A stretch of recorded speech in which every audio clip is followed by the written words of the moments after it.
Today on the Nerdy Gritty, Steam highlighted a bunch of indie game demos, and we played a lot of them. Here are our thoughts. One more world disappears inside it. Just another hopeless addict. Well, they make some man instead. If the drums don't get you, the guitars will.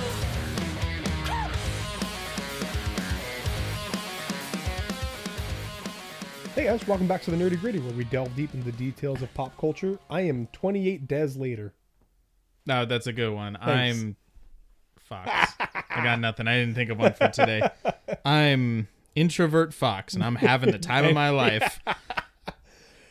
So we are on day 8. Kind of? Ish of our, it's not a quarantine. For us, it's a little different because being bus drivers, our quarantine, where we don't get to go to work. Right. So, like, we're on spring break right now, technically. We are but on also unpaid our spring leave is what it is. Yes. Yes. Yeah, it's unfortunate. But anyway, so let's play a fun game. Oh, to chase okay. away the isolation. I mean, we play lots of games, but I'm gonna play As a far as fun isolation game. goes, we've no, been we're meeting fine. very often. We're fine. My life has been way better. It's been kind of wonderful. Okay. Until we run out of money, then it's less So, wonderful. Doom Eternal Yep. came out on Friday, Yep. and I'm gonna talk about it later. Okay. I'm not gonna give you a thing, but well, there's a Slayer Club, and they've been coming out. It's just basically to get you hyped for Doom Eternal. You can earn points and win prizes and all this stuff. They did a bunch of news stuff and games and all that. And they had, every once in a while, they had like a quiz kind of thing. And it was Doom map or metal band. Yes. And so we're going to go through some. Yes. We're going to play. So excited. I am extremely familiar with Doom. I've played all of them Right. except for Doom 64, which I will be playing this week. Right. How many of the Doom games have you played? Okay. Including Doom 64 Yeah. and the original Doom, 0. All right, good. Let me do the math. None. All right, that's great. That's perfect because I'm going to be asking you, I'm going to give you just a title. So excited. And I'm going to, the question for you is it a name of a level from Doom or is it the name of a metal band? Doom map or metal band. First one, first one, Slayer. Slayer is a metal band. Yes, it is. I'm aware of that. Easy one to start Yes, off on. that's Most a real people have easy heard one. of Slayer at least. They're either that, iconic thrash metal band, part of the big four of thrash, or they're that demon band that is Satanists.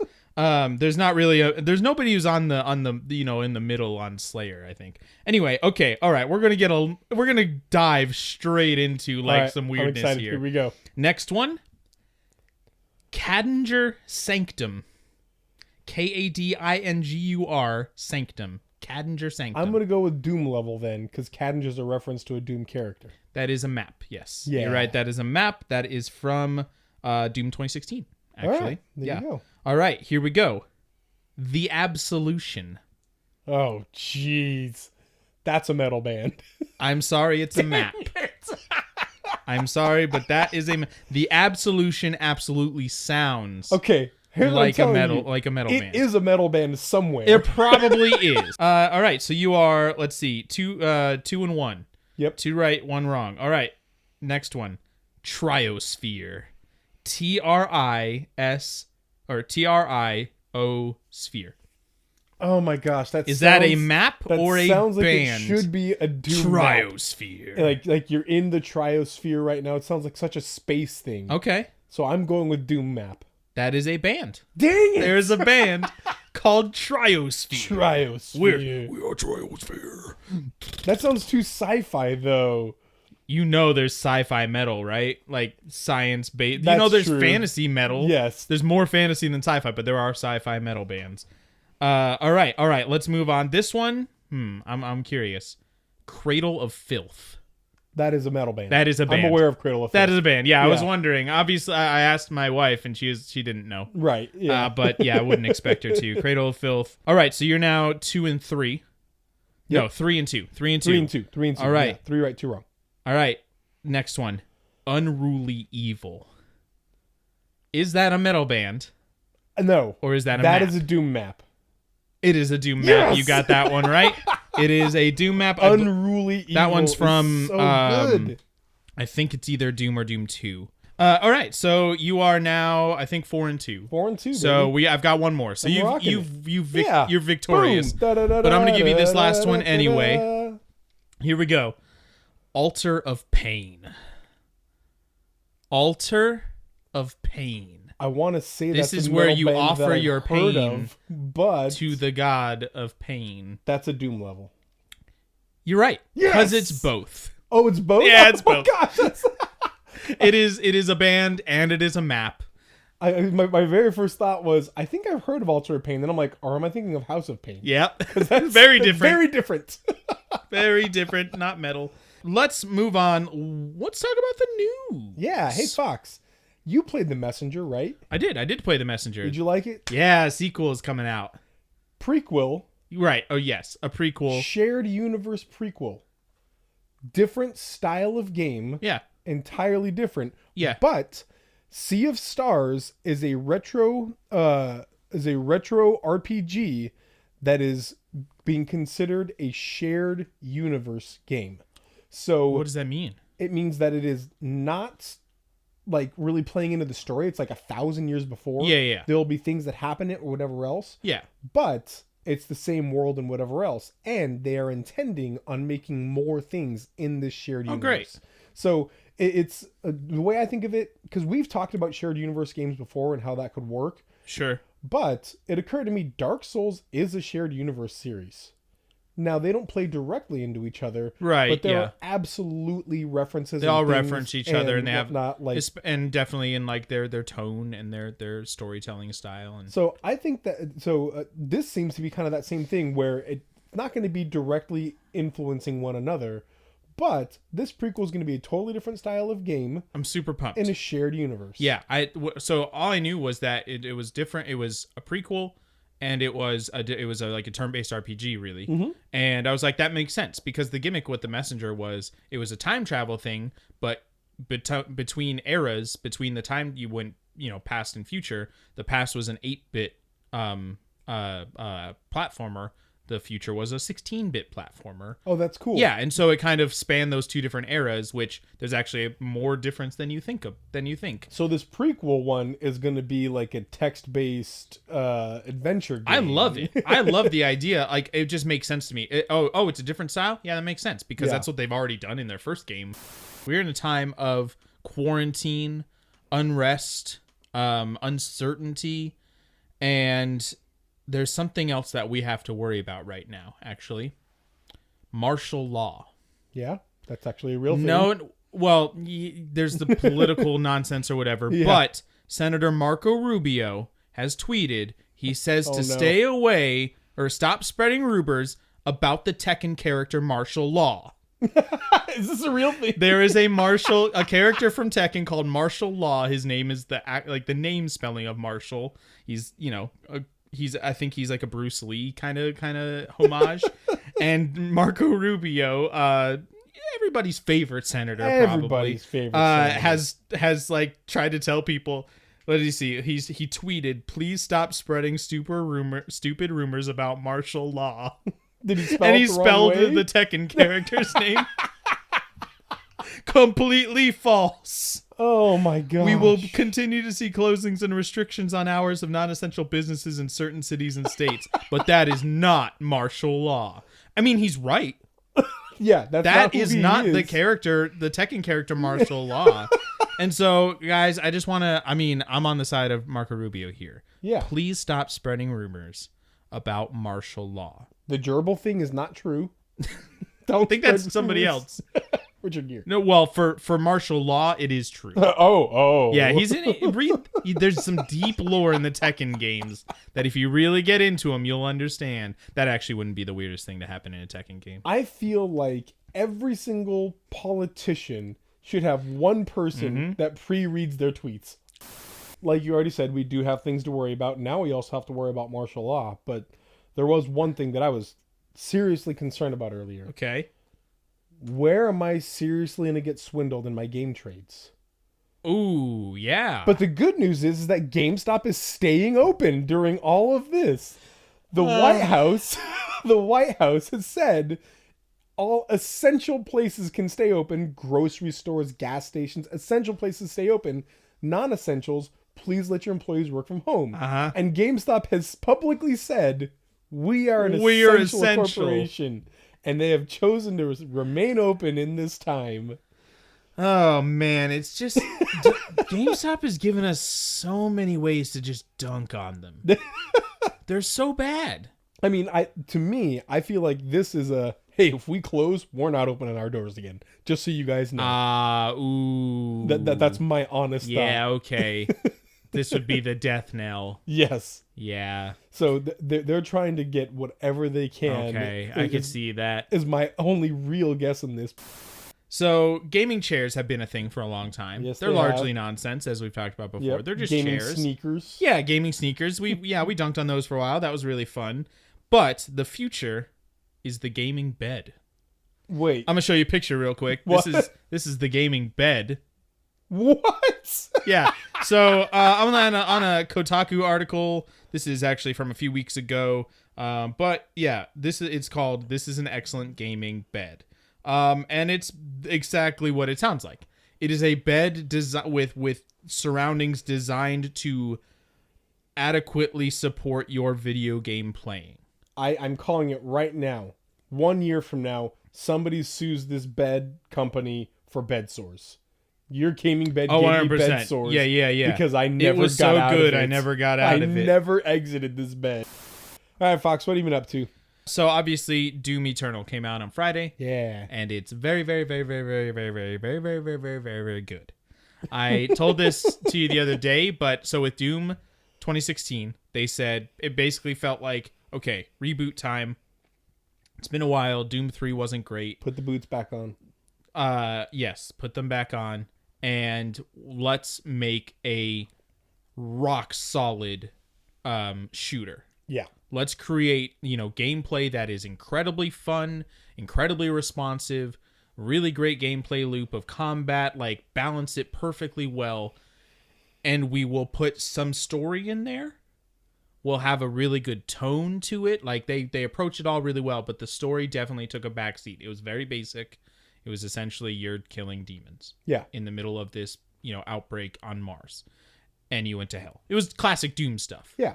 So then with Doom Eternal, they said, hey, we've got this combat system locked. Let's improve it. Let's add some more diversity to what we do. Let's, take some things that were in the last one that you didn't use very much and give you more of a purpose to it. But then let's go bananas with the story. We have been playing Stardew Valley. Nope, we haven't. No, we have not. We have been playing Stardew Animal Valley? Crossing. What? It's the same thing. Where did that come from? We have been playing Animal Crossing. Yes, it's not And the same, but it's similar. The first Animal Crossing I have ever played. It is. And I've already told you this thing I already said on camera too, is I had every intention of us getting this game, of us co-oping together, and me goofing off and pretty much annoying you for 5 or 6 episodes. Until we play Resident Evil. And then passing it over to you and just letting you have your fun with it. Sure. We played 4 episodes of it, and I'm like, so I get to keep this, right? And you have bought in. Oh my gosh. Why is this game so much fun? It's such a, it's lightning in a bottle. It is. Is the series. I went and saw the new Vin Diesel movie, Bloodshot. I want to be clear. Fox was like, hey, you want to come see this with me? And I was like, no. Yeah, that's fair. No, I whatever. I went with a friend, Johnny, and it was a straight 5 out of 10. Really? For me, that's better than I expected. Perfectly average. Wasn't good, but it wasn't a horrible waste of time. It was just Vin Diesel action movie. I watched a couple of movies on the stream thing. The stream thing, I love that one. That stream thing. Mr. Right was one of them that I watched. So. Oh, yep, I've seen. Okay, yep, okay. Mr. Right is a rom-com, quote unquote, starring Anna Kendrick and Sam Rockwell, and it's one of the things that my wife and I are like, what are we going to watch tonight? And she's like, oh, this looks good. and I love my wife. And so I said, And you know, it's a give and take in a marriage. okay. And so we watched it, and here's the I'm gonna spoil the crap out of this because it's Sure. a bad movie. Uh-huh. Here's the premise. Sam Rockwell was the highest quality CIA agent that Okay. there ever was. And then he just had a moment where his partner died, and he decided, you know what? I'm not going to kill anymore. That's not okay. But that's not fully true. I'm going to kill other assassins. That's what it is. Wait, So wait a minute. I'm going to kill other people who kill. who assassinates the assassins? It's Watchmen 2. So other than that, he's trying to live a normal life, and now the government's after him to get him back as well. Sure. And he bumps into Anna Kendrick. Oh, adorable. Yeah. Quirky, And adorable lady. he and Anna Kendrick really start hitting it off. Now, Anna Kendrick is an uncommon role for her. She plays a quirky single girl who is What? trying to find the right man, Oh. but is also like really awkward, and she plays her every role that she has ever played ever. No, okay, look. No, don't dunk on Anna Kendrick. Anna Kendrick has some really good roles. Anyway, well, unfortunately, This was wasn't the one of worst them. part of this Oh, movie. okay. And I'm not blaming Anna Kendrick for this, but the writing was terrible. Yeah. I watched Stargirl with my family. It was a family movie that we watched. yeah. It's a Disney Plus original. This movie was if Zach Braff directed High School Musical. Outlawed #1 came out this week. Oh, it is the new yeah. Marvel crossover event. It has been described as Marvel's Civil War for the Boomer era. Yeah. And that's very, I mean, with a less sarcastic and a less pejorative connotation, it really is. It is this new thing where the government, politicians have outlawed superheroes under the age of 21 Right. due to an event that happened that put people in danger, including some under 21. So Civil War. Yeah, essentially it's Civil War, but for just children. I'm in Baptism of Fire of the Witcher books. You are. And this one, where the first one was all this political stuff, all these political things going on, I said that I loved it.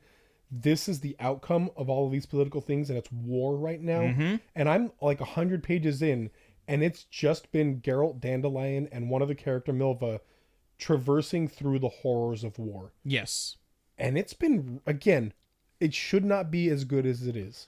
For three people riding a horse around and it being just horror, mutilation, awful stuff, but it's so good for the honesty of it and the realism of it. Yeah. This author takes fantasy settings and makes them so real. Makes them very real and very human. Very human.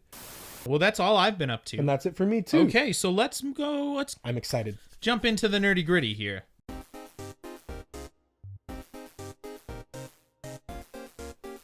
Hey everybody, before we get down to the nerdy gritty, I just want to point out that if you're hearing this, you are listening to the short version of the podcast of the nerdy gritty. If you are interested in hearing what we call the director's cut, you can head on over to our Patreon. That's patreon.com/dezandfox. And if you become a tier 2 or tier 3 patron, either $5 or $10 a month, then you would get access to the director's cut, which is a much longer version, usually about 20 minutes, 25 minutes of bonus content, as well as you'll gain access to all of the other content that we put on our Patreon. That means bonus videos, that means exclusive content, content you get before it comes out on YouTube, lots of games that we play. But if you can't do that, we really appreciate you for just listening, for liking, for sharing, for just being a fan. So thank you very much. Let's get down to the nerdy gritty. So, a lot of the conferences that have been happening recently, like GDC is the main one, Right? have been either postponed or canceled. E3, E3, even though it's a few months off. Because of this, a lot of indie developers that would normally get to showcase their games at these conferences were instead kind of left hanging. Yeah.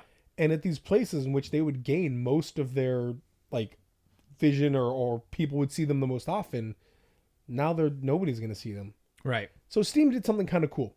The Steam Game Festival, the Spring Game Festival, is going on right now, and Steam said, you know what?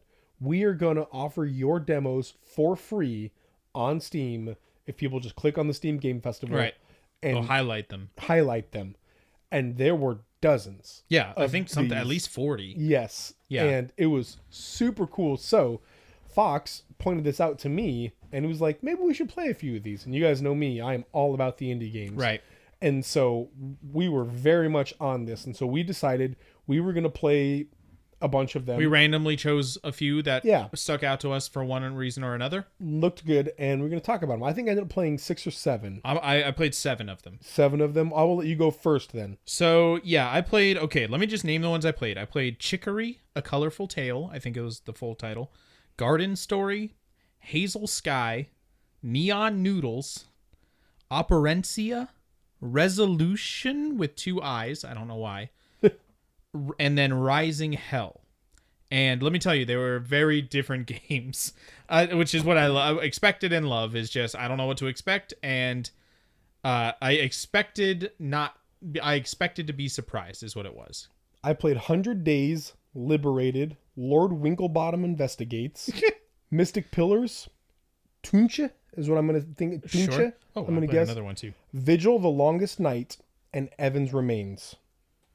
Those were the 7 that I played. Okay, I just remembered one. Okay, I played 8, so you played 8. I win. That's good. No, you go yeah. first. So let me just give you some of my highlights here. Well, let's just go over each one. Go give me Okay. like the 5-minute pitch for each one. Come on. Wow, that is going to take a while. No, I played Chicory, A Colorful Tale, I think was the full title. It's called Chicory, Chicory. This was one that was actually on my wish list already because I was like, oh, that sounds kind of cool. I never really knew much about it. Sometimes I'll just wish list a game because of the picture or something. It's like, Yeah. I might like that. And so that'll just keep it on my radar for a while. So I was like, okay, better play the demo. And essentially what it was is a adventure game where you're playing as Chicory. I think, Chicory was the main character, and you had a magic paintbrush, and you had to go on a quest to save the whatever. All the color has left the world. And so essentially it's a black and white game, and you can use your paintbrush to color everything. And it's also used for like puzzles and other things that you do. Right. But every screen is a black and white coloring page that you can color in Oh, that's cool. at the same time. Yeah. And most of it's just like, hey, have fun, color the world, and it remembers, it stays the same. It was okay. It had a very limited color palette, which is surprising. Now you might be able to unlock more as you go through the game. I don't remember. That might have been a thing that was mentioned, but you had like 4 colors at the start. And also it was very difficult to get fine detail with the colors. Mm-hmm. And that was frustrating to me. You couldn't really stay within the lines on the screen, and that's not how I color, man. I have coloring books, and I put a lot of time into coloring, and I like to get into the details and blend colors and all that. And this didn't really let me do that. It just kind of, you just paint with a broad brush. You could change its size a little bit, but didn't really let you get into the fine detail. And so for me, that's kind of the main gimmick of the game. The adventure game was nothing to talk about. Yeah. It was just go here, get this item, bring it to this person, whatever. The gimmick of the game, the cool mechanic, was being able to color everything in the world. And I really feel like it needed to be fine-tuned. Mm-hmm. And so I appreciate the idea. I wouldn't play it. I wouldn't buy it at its current state. Yeah. But if they went into detail and let me like color every individual like part of the game, each little space on the coloring page with a specific color and not just a broad brush, that would just, the lines didn't matter. Right. Yeah. So that was a little frustrating. Yeah, and that makes perfect sense, especially when that's a huge chunk of the game is to be able to that was do what that. I was expecting to do. I wanted to create really beautiful pictures, and I couldn't by the way that, through the means that I wanted to. And I would have loved more control over it. By the way, you guys, just to be clear, we are not going to give a rating to these games No. because they are demos and they are not in a final They are not form. in any way a final state. They are just the opening of a game. Some of them are already out. Some of them are in like early access. Right. But all of them are just early stages. Right. They have a lot to work on. So we can't just say this is bad or good. What I'm gonna do is just basically say, here's what I would like to see. For me, I'll talk about Lord Winklebottom Investigates. To me, this was It's funny because it's got bottom in the title. To me, this was one of the games with the most character, but also the most, I'm going to say, plain games. Like, it's not doing anything super unique. It is a very basic point and click mystery adventure. or not even adventure, mystery, point and click mystery. Okay. And that's all it is. But it has so much character because Winkle number one, butt. it's all anthropomorphized animals. Sure. Lord Winklebottom is a giraffe, and his sidekick, his Watson, is a hippopotamus, and the Watson, Frumple is his name. Frumple is just like this curmudgeonly, like, well, it would be better if I had tea. Sure. Things like that, and I just loved all of it. My favorite part of it, though, is I'm 99.9% sure it was all voiced by one guy. Really? Yes. To its detriment, or No. Oh, okay. To the point where it's just like, hey, it's the same guy doing a different voice. Okay. It's the same guy doing a different. That's It's fun. basically like me and you. Sure. doing When our we voices, play a game, yeah. where it's like, oh yeah, that's the exact same guy, just Yep. doing a different voice. All And right. it's pretty funny, really clever. As far as the character, it's got tons and tons of character. But if you're looking for something super unique, it's a worth it point and click mystery if you like point and click mysteries. Sure. All right. Neon Noodles. Ooh. Neon Noodles is essentially a game that disguises learning how to I guess code would be the term, Okay. or to create a wiring diagram. Like it's basically you control robots, and you have a circuit board essentially, and you are given a recipe to follow, and so you Cups can of flour. essentially, it's like, hey, make a sushi roll. And so you create a program for this robot to follow to then at the outcome make a sushi roll. Oh, so it's him. okay. He starts here. His first command is move forward 1, turn left, Oh. pick up a fish from the fish dispenser, turn right, move forward 1, turn left, put it down, chop, pick it back up. And if you miss one step, it ruins everything. And so the whole thing is basically you creating a circuit board to then at the end, and you can like repeat, you can have it gets more and more complicated, of course, as you go. You can have different robots doing different things to work in tandem and create. And the whole goal of it is really to create the most efficient circuit. Yeah. I don't know if you ever played the PS2 game Rogue Galaxy. I know of it. I didn't play it. Yeah, action RPG, Yeah. really great. Level 7, level 5, really great RPG. It's on the PS2 classics on PS4. You can play it on PS4. Play it; it's really great. But it had like a similar mini game where you could create unique items or like better weapons by creating a circuit, and you would have to put the right machines in right places. And it heavily reminded me of that. And I like this game. I like the idea of it because it also taught just basic logic. Like, I think this would be a game to give to a kid who is like trying to figure out what he wants to do. You know how in Avatar, they give in the Last Airbender, they gave like potential new avatars a bunch of toys, and which ones he chose decided, oh, that's actually the avatar. Yeah. This feels like one you would put in front of a kid to decide what he wants to do with his life. And if he's like, oh, I'm really into this, like, okay, go into electronics, go into circuit making and coding. And so I appreciated that because it felt like it could translate to greater skills. But there was no real, there was nothing to it except for the puzzle. It was a straight puzzle game with no story. And so I would have loved something a little more to it. Even just a basic. It was a very basic puzzle game. And it's not my kind of game. It got too complicated for me. I like some story and some artistry, and this definitely had a flair to it. It had like an interesting aesthetic, but it wasn't for me, but I really appreciated it for what it was. So if you're into that kind of thing, if you're into coding and whatever, then this would be a game for you to play. Definitely check out the demo. That's for sure. Cool. Yeah. Well, and the puzzles as well. Like I'm into if puzzle you're a games. puzzler, 100%. And then it was about efficiency. So I usually just said, okay, I know how to do this. I'm going to do it this way every time. Even though I know I could do it. If I learned this new skill, it could cut it in half and I could get a better score. For me, it was like, nah, just do it the easy way. But if you're one who wants to make it, get the best score, there's ways to do it. Liberated was a game that I played. And for me, this was the one that I was most disappointed with. Okay. But disappointed because of how good it could have been. Let me explain. So it is a black and white comic aesthetic to the point that the screen itself goes between panels and it'll tell the story panel to panel of this comic, and then the page will turn, it'll go panel to panel through the comic, and then it'll stop on one of the panels, and it'll zoom in, and then you become the character in that panel, and then you can move and play the game. Okay. Now, the gameplay itself is a pretty simple side-scrolling twin-stick shooter-esque. So you'll be a cop, a grizzled cop, again, black and white comic, very noir style thing. You're a grizzled cop, and you can either walk forward or backward. You can sneak, and then left and right is with your left joystick, and aiming is with your right joystick, and you pull the trigger with the trigger button. And that's it. That's the game. And you can get different guns, and there's also like some simple puzzles like push box here, jump up, and climb things type stuff. Here's the problem, and why I was so disappointed. If your entire thing is a 2D comic, turn the page, go panel to panel, obviously your story is going to be a big focus of what's going on here. But in the description of the demo, they say, we are trying to give away no spoilers.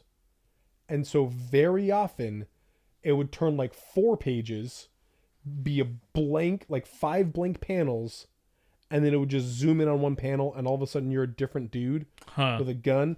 And they gave you some like entry stories, and they gave you they described a couple of things here and there, but I had no idea. Like at one point I was a refugee, or a fugitive, running away. And the next point I was a grizzled old cop. And I don't know. And I don't know if I was shooting bad guys or good guys as the cop. That was never explained to me. It was really weird. So the whole entire story to me was a mystery.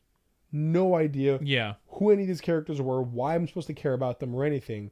The gameplay by itself, the gameplay was enough for me to maintain interest in the story. Or no, let me change that. The story would be enough for me to stay interested in the gameplay. Yeah. But the gameplay by itself was fine. Yeah. It's fine. So it was really the detriment there was the demo design, because they were trying to avoid something, but they had something that you might be more interested in if they didn't do that. If it didn't do that, there are other demos that I played that just gave me the first half an hour of That's the game. That's what most demos are. So here's the first story, quote unquote level. And then it cut out on like a cliffhanger. Yeah. And I was like, dang, oh man, you want to get a taste of it. If this had done something like that, I would have been way more interested. That's unfortunate. But I will say this, it's worth a try. Go try out Liberated. I'm going to save my best 2 for last. That's what I'm doing as well. But I played Resolution with 2 eyes. Don't know why. Right. This was my least favorite. I didn't finish it. Oh, okay. I got to a certain point. I was like, if I don't figure out what I'm supposed to do next in the next 30 seconds, I'm done. And I did. And then I got to another point where I was like, I really don't want to keep playing this. It was a top-down, I guess, shooter action game. I have no idea what it was about.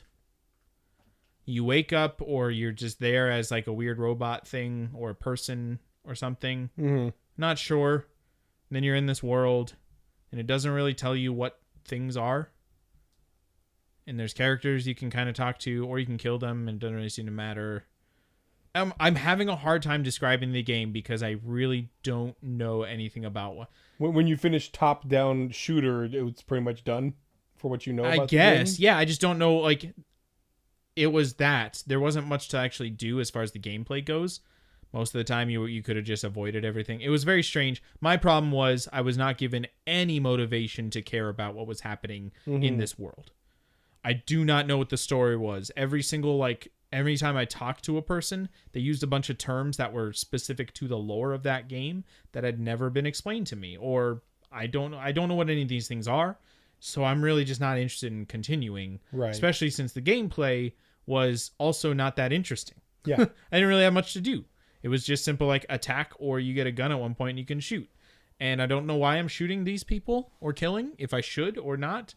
I know some of them, they're shooting at me, so I guess I'll shoot at them. But I didn't really know what was going on. And it was very, why would I play this? So I didn't even finish it. I just didn't care. At a certain point, I was like, okay, yeah, I'm done with this. And that was the only one I did that on. But yeah, I cannot recommend it as is. I really wish I was given more to understand what was happening. In a very similar vein for me, one that I played the least time on and decided pretty early, like within like 15 or 20 minutes, I'm pretty much under this, was Tunche. And this one was tough because it could have been my favorite. Okay. So you begin the game and you're in a jungle. I think I would guess like a South American jungle of some sort. And there are like 3 tribal looking people sitting around a fire and a 4th like pilgrim looking girl around the fire as well. So there are these 4 characters, and they're very kind of cutely drawn, kind of chibi style drawn. Okay. And or animated, I guess. And you pick your character, and your character has unique abilities, can level up in unique ways, can gain more unique abilities as you play. And if this were a side-scrolling brawler that was co-op during the whole thing, that would be way fun. Instead, it was almost like an arena Slay the Spire, where you pick your character, you are put in an area of the jungle that's just a little bit bigger than the screen. So if you run one direction, the screen pans over a smidge. And that's it. And then enemies spawn, you kill all the enemies, and then you get new abilities, and then more enemies spawn.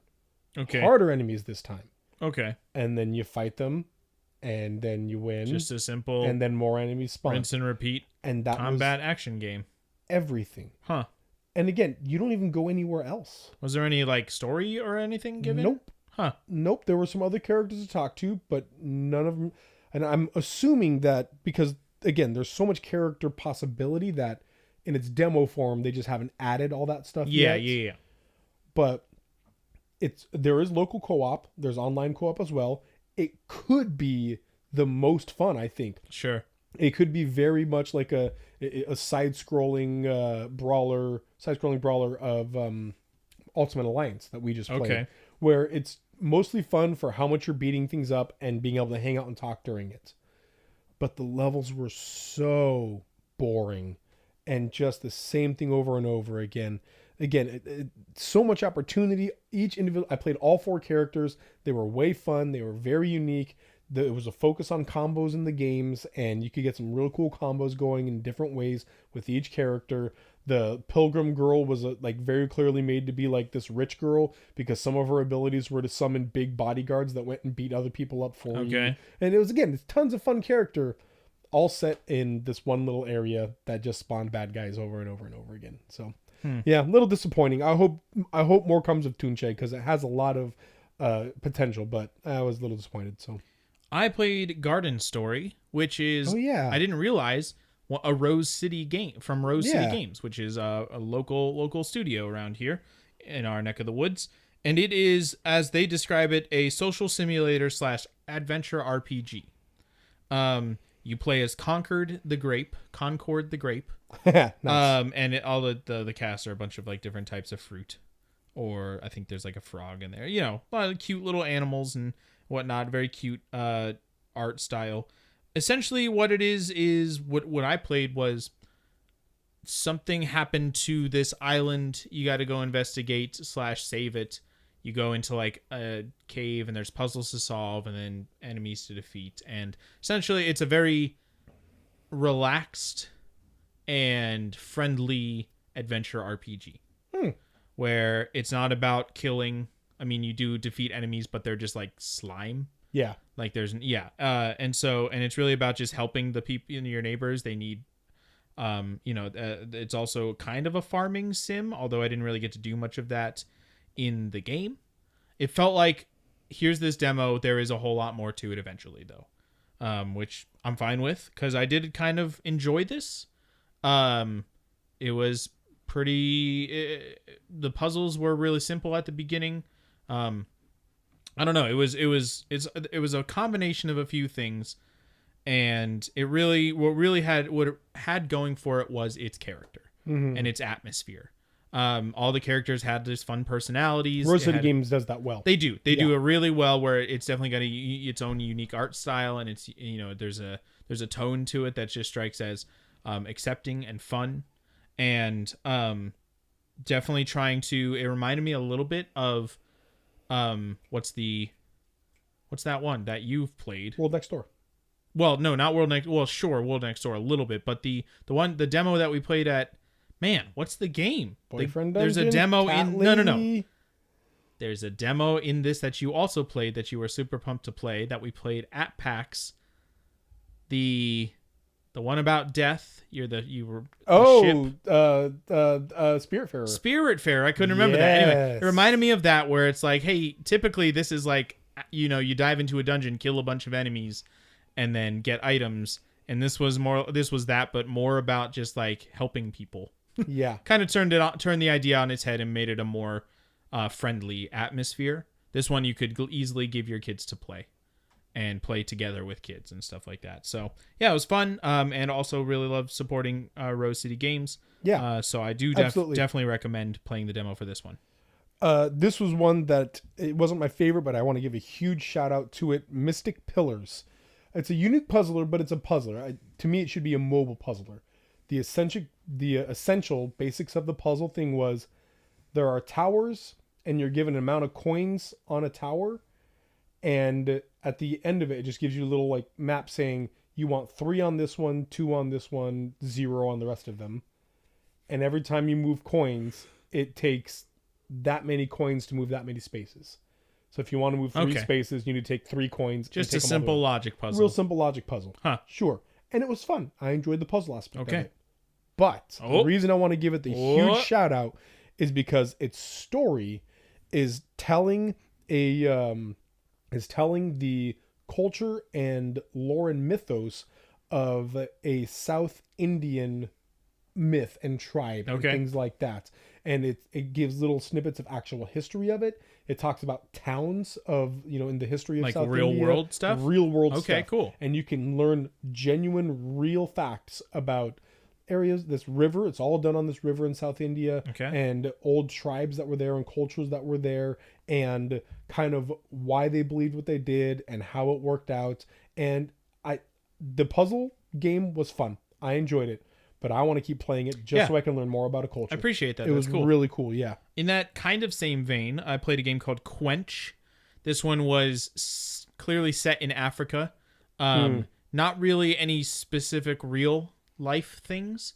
There were no humans, and it was all... You played as an elephant tribe making its generational pilgrimage from the East lands to the Westlands, or vice versa, whatever it was. Westlands? Yeah, right, exactly. The elephant did that a lot. and essentially it's tower defense in reverse. Instead of protecting the tower and stopping things from getting to it, you are protecting the elephants and stopping or getting rid of obstacles in their way. Oh. Yeah, there's a bit of a puzzle. You have different paths you can take, and you have to use different... You have resources that will only... And it was very simple. It's again not my kind of jam, but I do understand that this would be really fun for somebody, and it definitely had a flavor of a different culture. It had it definitely felt like this might be an actual folklore tale that people tell in a certain region or something. Didn't really tell us that it was, an actual real life thing. Very much could have been. Yeah. But it definitely had a different flavor. It had a cultural feel to it that was not America, and so, yeah, and definitely a visual style as well that had, I would imagine African elements to it. I can't say that for sure, but right. Yeah. And as far as the gameplay goes, very simple, real basic. And if there were more, it would be really great if there were more actual real world elements to it, like you're talking about, like cultural elements. But as it is, it's okay. All right. My second shout out before I get to my 2 favorites is for a game called 100 Days.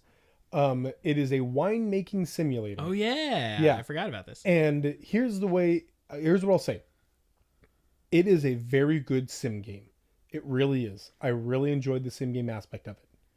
if you're into wine like I am, holy crap. Did it know its stuff? Incredible. It knew more than I knew about wine. It got into what's called enology, which is the actual scientific study of wine growing and things like that. Enologist? And You are an enophile? enologist, yes, and enophile, and it talks about the clay contents of the soil and the acids and like the bricks and everything. It's got everything in it, and oh my gosh, I was hooked. Yeah. The coolest part of it to me, though, as far as a gameplay standpoint, is the way that you chose what you did each day. Like what you were able to do each day is there was a 5x5 square grid, and then you were given cards that were harvest this grape or press this grape or advertise this bottle or whatever else. And each of those cards had what it would do and a Tetris shape on it. Huh. And you had to fit those Tetris shapes on that 5x5 grid to do as much as you possibly So like could. Resident Evil inventory management. Yes, like Resident but Evil inventory wine. management, but good. So, and it was very much like that. And some of the things would last for like a week. Some of them would last just one day. And so there was a lot of thinking like, okay, ideally, what do I want to do now so that I can do this later? Or I really want to get that done. There was seasons, weather effect things and things like that. Like it was deep. That's super cool. Deep, son. We should play that together so you can be smug and tell me all the wine things you know. And this, okay, so two things. Yes, we should. Absolutely. Second of all, I actually taught myself and learned a while back to not be smug about wine anymore. Yeah, you told me about that the other day. Tea, you're still all about being smug. I'm trying not to. Yeah, be. okay, sure. I'm really trying It's not okay to be be smug about things. As long as they don't actually matter. All right, go ahead. I got 2 left. All right. I have 3 left. I'll just real quick. Hazel Sky. It was a 3D, it was an adventure game. No, Simple adventure game. You are a child who is brought to this island, and there's a whole world to it, kind of a steampunky kind of thing, where basically there are artists and industry people making things, and people just doing lowly art who aren't contributing to society at all. And you are a young child, a part of this family who have been engineers for generations, and they have a tradition of going to this island, and they basically decide who they are.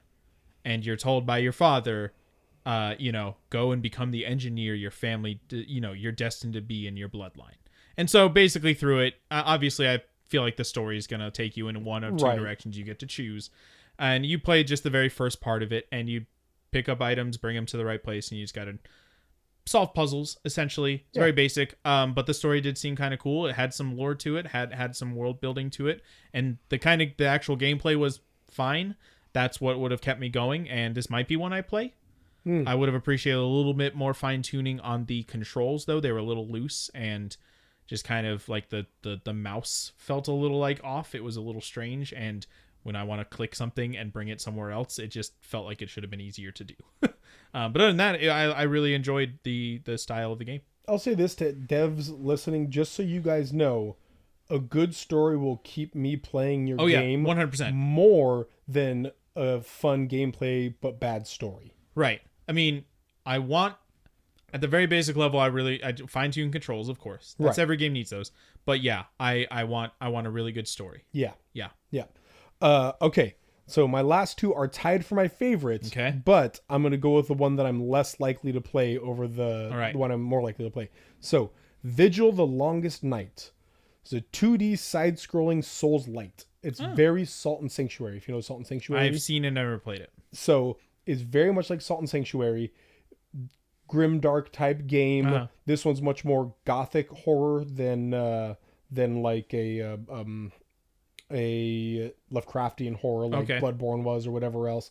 But you are a girl who has just come out of the temple where they train warriors or whatever, and you come out and the whole world has been overtaken by monsters. Sure. And you're making your way there, and the controls are so tight and so smooth. Yeah.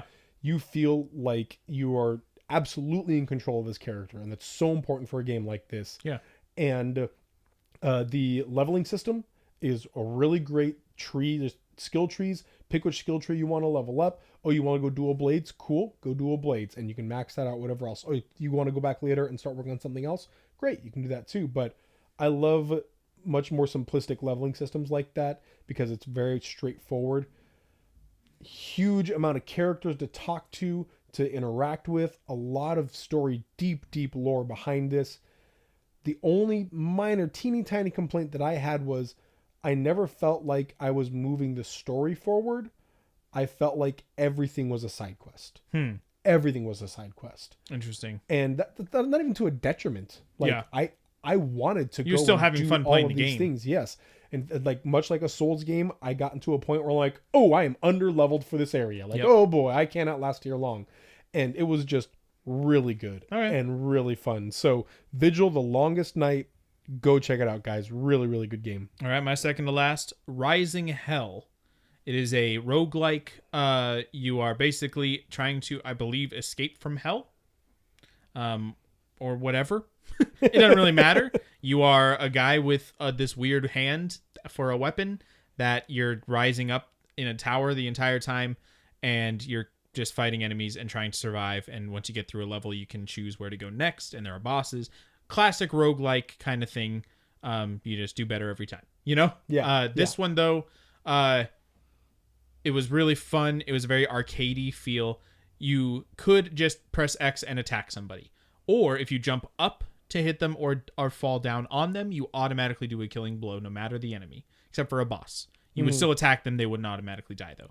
And so if you got a really good, I played through it a couple times and got really good at just directing where I went. So I jump up to an enemy, kill him, and I could keep my momentum going to another enemy, kill him, and I just create this chain and it's like, okay, I'm getting good at this. Yeah. And it very quickly, it was very satisfying. It's a really quick gameplay loop, and they did a really good job of really simple mechanic.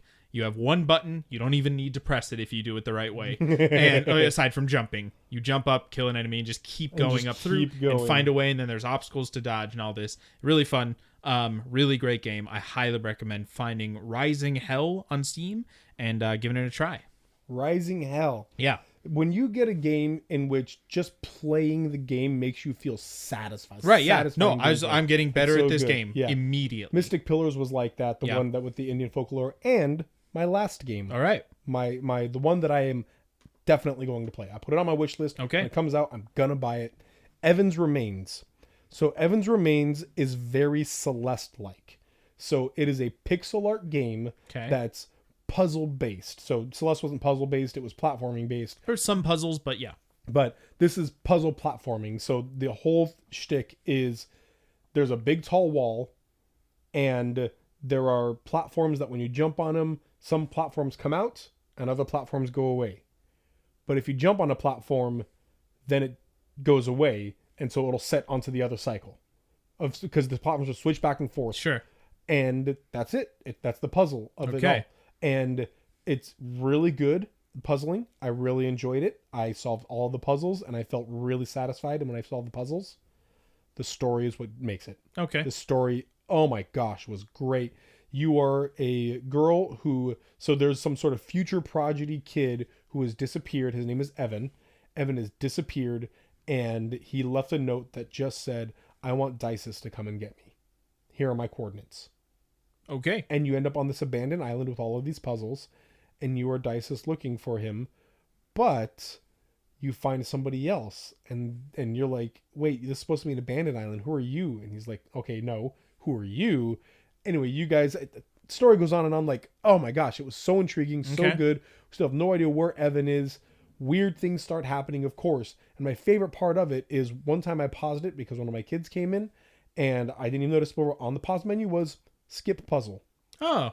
Very much like Celeste. Yeah. You know what, guys? We're here for the story. If you the accessibility thing, we want you to enjoy this game. And if there's a puzzle that you cannot get past, don't even worry about it, guys. We know you're here for the story. So, game was fantastic. The pixel art was through the roof good. Cool. Just adorable animations, great art. Absolutely recommend Evan's Remains to you guys. I am going to be playing this game. My last one is Operencia, The Stolen Son. the Rising Sun, Stolen Sun. I don't know. I wrote my names down on my I wrote list. Operencia because I remember that. The Stolen Sun, I think, was the subtitle. You know what? Hey, live Steam search right now. We're already going long on time. Operencia, the Stolen Sun. There you go. Have you ever played The Legend of Grimrock? No, but I've heard of it. It's an RPG on Steam. Yeah. Basically, and I mean, it's classic kind of thing. Did you ever play Arena, the Elder Scrolls game? No. Okay. Anyway, first person RPG, you basically on a grid move certain directions. There are enemies you fight. Oh yeah. It's real simple. Yeah. This has it, so it's essentially that. It is fantasy, high fantasy out the wazoo. You are person who has had dreams of this, of this vision. You're following your quest, and you go into it. Basically, you find this underwater ruin, and you go into it because you're led there by your dream. And you're just given the most fantasy of all fantasy quests. You got to rescue the damsel in distress, and you meet a ranger who's there, and you have this adventuring party of 2 people. And the gameplay is search around, find the keys, get to the next place. And then you fight monsters in a turn-based strategy in which there are different levels of, if they're farther away, certain attacks will do better. If closer, certain attacks do better. It's a classic RPG with that kind of twist to it, of distance. What I was struck by was, even for the demo, how much dialogue and just story was written into it. And the voice acting was great. Both of the characters. The voice acting was great in Evans Remains too. Yeah. It was all me. Oh, good job. The main character, and there are 2 characters. There's the main character and then, the character you meet in the place that you go. Both have a really good personality. They both have they have a really good rapport with each other. They just met each other, but they talking. It was really fun to get to, every time you rest, a conversation continues.